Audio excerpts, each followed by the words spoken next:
Global happenings today. We communicate, we analyze global news. Stay tuned. Hello, great people. Welcome back to Global Happenings. Today, we're so excited to have you again. Still talking about the presidential election petition court right now.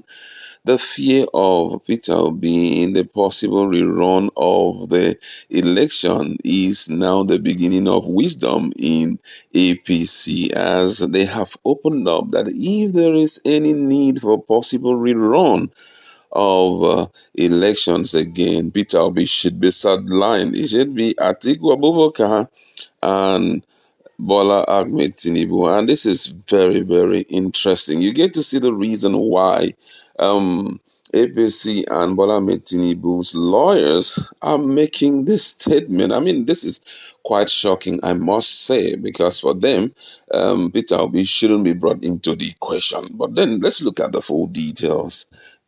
According to the news, President Bola Ahmed Tinubu has appealed to justices of the Presidential Election Petition Court in Abuja to exclude presidential candidate of the Labour Party, Mr. Peter Obi, and his party in the event of any rerun of the presidential election, claiming that only him and the candidate of the People Democratic Party (PDP) Alhaji Atiku Abubakar are constitutionally qualified to recontest.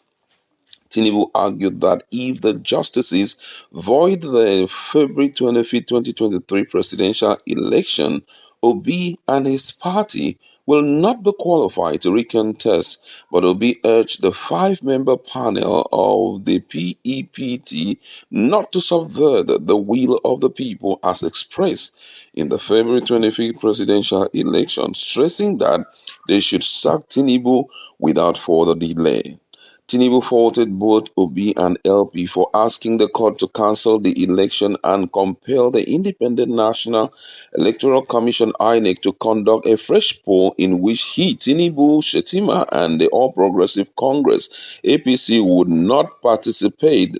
He argued that should the relief be granted, Obi and LP would not derive any benefit, having been constitutionally barred from contesting the rerun election. President Tinubu's submission will contain in his final written address in response to the petition of Obi and the LP challenging his declaration as president. The chairman of INEC, Professor Mahmood Yakubu, had on March 1st declared Tinubu the winner of the February 25th presidential election with 8,794,726 votes, while Atiku and Obi reportedly scored 6,908, 6,984,520 votes and 6,101,533 votes, respectively.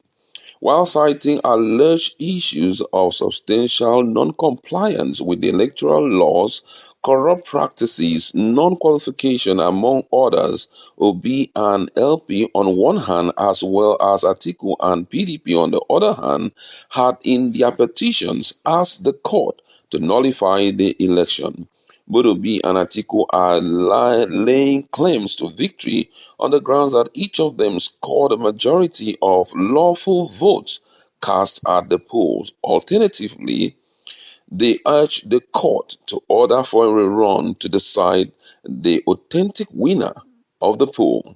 However, Tinubu, in his final written address to the petition of Obi and LP, which was filed by his lawyer, Chief Wale Olanipekun, senior advocate of Nigeria, submitted that the evidence tendered by the petitioner failed to prove claims of non-compliance and corruption capable of voiding his election.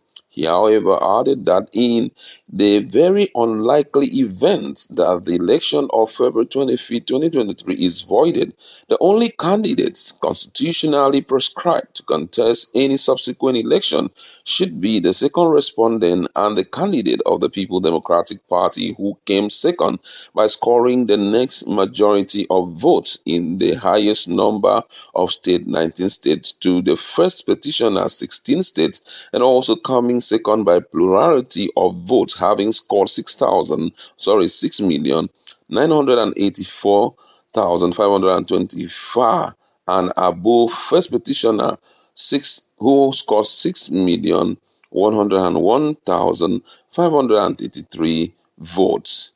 In effect, the petitioners have no locus standi to ask for relief. 2.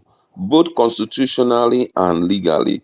Constitutionally, because he is barred from contesting; legally, because he has no benefit to derive from the said relief, assuming it is granted. Contending that the court cannot decree an order for a fresh election outside the provision of the Constitution, Olanipekun, who is the legal representative of Bola Tinubu, who cited a plethora of authorities, said that the law is settled that a party prosecuting an action would only have locus standi where the relief claimed would confer some benefits on such a party.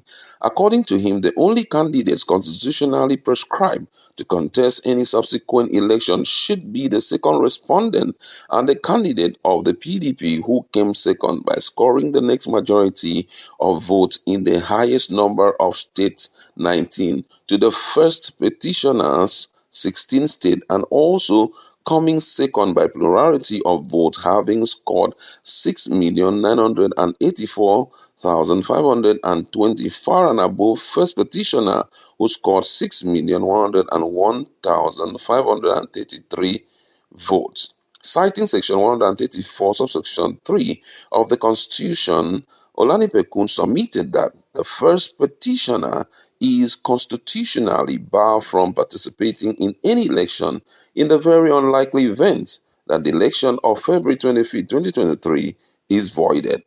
Section 134, subsection 3 provides thus that in default of a candidate duly elected in accordance with subsection 2 of this section, there shall be a second election in accordance with subsection 4 of this section, at which the only candidate shall be a candidate who scored the highest number of votes at any election held in accordance with the said subsection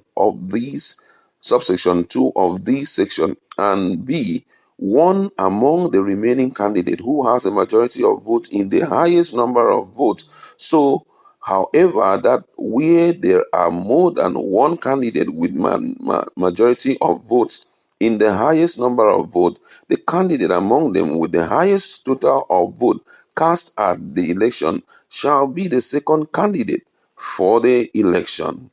Similarly, Onadipokun also faulted the petitioner's prayer for the cancellation of the election and an order mandating INEC to conduct a fresh election on the grounds that the petitioners did not suggest who the participants or candidates at the said election would be. Most humbly, the court cannot decree an order for a fresh election outside the provision of the Constitution, he said. The learned Silk drew the attention of the court to the testimony of INEC's sole witness, who observed that Obi's name was nowhere in the party's register exhibit RA18 before he became the presidential candidate. He further added, said, in any event, the first petitioner has failed to comply with the law of the land by